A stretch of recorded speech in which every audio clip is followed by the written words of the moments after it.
From the All Indiana Podcast Network. The All Indiana Podcast Network. This is the News 8 Daily 8. Now the latest news. Kylie Conway has all the news you need to know. And more. Please stand by. Now, here's Wish TV's Kylie Conway. Hi, this is Kylie Conway, and this is the News 8 Daily 8 for Monday, May 4th. Quite a bit cooler today after a very warm weekend. Started with some sunshine this morning.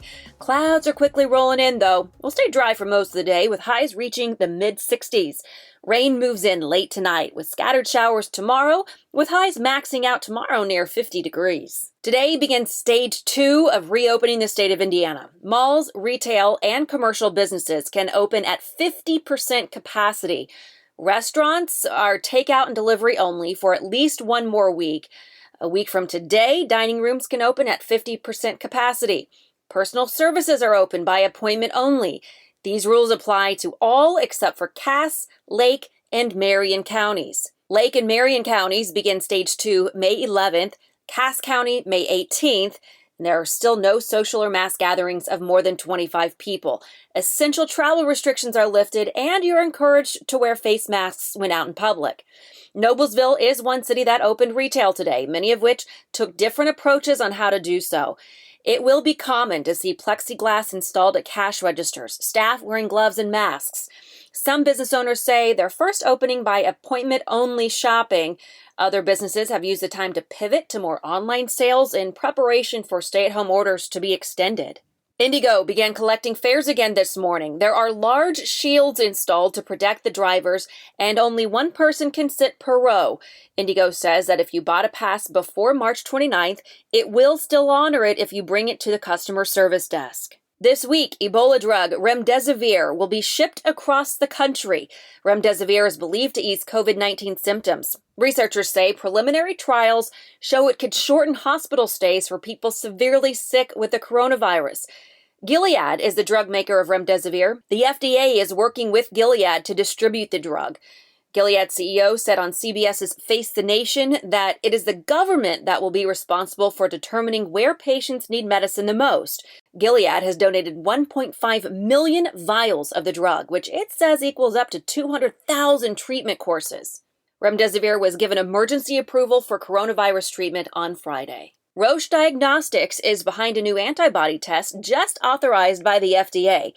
This is an even bigger deal for us here in Indianapolis because if you didn't realize it, Roche's U.S. headquarters are located right here. Now, this test helps determine if a person has coronavirus antibodies, meaning they've been exposed to the virus. There have been concerns over tests like this regarding their accuracy. Roche says these tests are 99.8% accurate in ruling out antibodies. Roche is now planning to increase production to tens of millions per month. And despite the continued ban on social gatherings, city leaders say they're still seeing them. They're specifically worried about large parking lot parties. There was one last night near 29th and MLK. Wish TV crews saw people hanging outside their vehicles. When police rolled up, a lot of people drove off. Police say this was just one of several that were held over the weekend. Another was in a parking lot not far from where 16-year-old Nia Cope was shot and killed by a stray bullet. Mayor Joe Hogsett says these large gatherings will not be tolerated. IMPD Chief Randall Taylor says people who violate the rules could face fines and have their cars towed. And Nia Cope was in a car with her family near East 38th Street and Arlington Avenue Sunday morning when that stray bullet hit her. And this morning, if you were on the east side, happened to look out your window around 8:15, you may have seen balloons floating up in the sky. Those were in honor of Angela Summers. Summers was a mail carrier, a mom to a young teenager, and she was shot and killed while delivering mail last week. 21-year-old Tony Cushingberry Mays is charged with her murder. Investigators say he told them that Summers had not been delivering his mail because of an issue with a dog at the house. He says when he approached her, she pepper sprayed him and he shot her. He's facing federal murder and assault charges. The balloon tribute was paid to her outside a post office there on the east side. Wish TV's Hoosiers Helping Hoosiers fund drive for food continues. We're collecting donations to feed hungry Hoosier families through Gleaners Food Bank. The drive runs through Friday, May 8th, so you still have plenty of time to donate. Wish has partnered with Kite Realty, Kite Cares, and a corporate partner. Even Kroger is now on board. A couple of years ago, Kroger launched a nonprofit arm called Zero Hunger, Zero Waste to battle food insecurity, feed people who are hungry. This morning, we had Kroger representative Eric Halverson on Wish TV's Daybreak to talk about that program.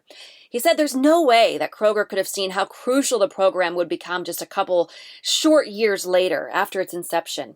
Kroger is also making it easy for you to donate to this specific fundraiser Wish TV's putting on. When you check out, just say, hey, can you round up my bill, please? Or you can also do a separate swipe donation for any amount of your choosing. As we've mentioned, there are quadruple the amount of families in food pantry lines in a typical day of the year, many of whom it's their first time in those lines, according to Gleaners. A donation of just $1 can feed a family of 5. We also talked to Halverson about how Kroger is adapting to the times. He says you'll see plexiglass at checkouts, staff wearing masks, floor markings to clearly show social distancing guidelines, and there are stringent cleaning procedures in place. And yes, today is May the 4th. I can't get through this podcast without saying, May the 4th be with you. And apparently the Children's Museum can't help itself either.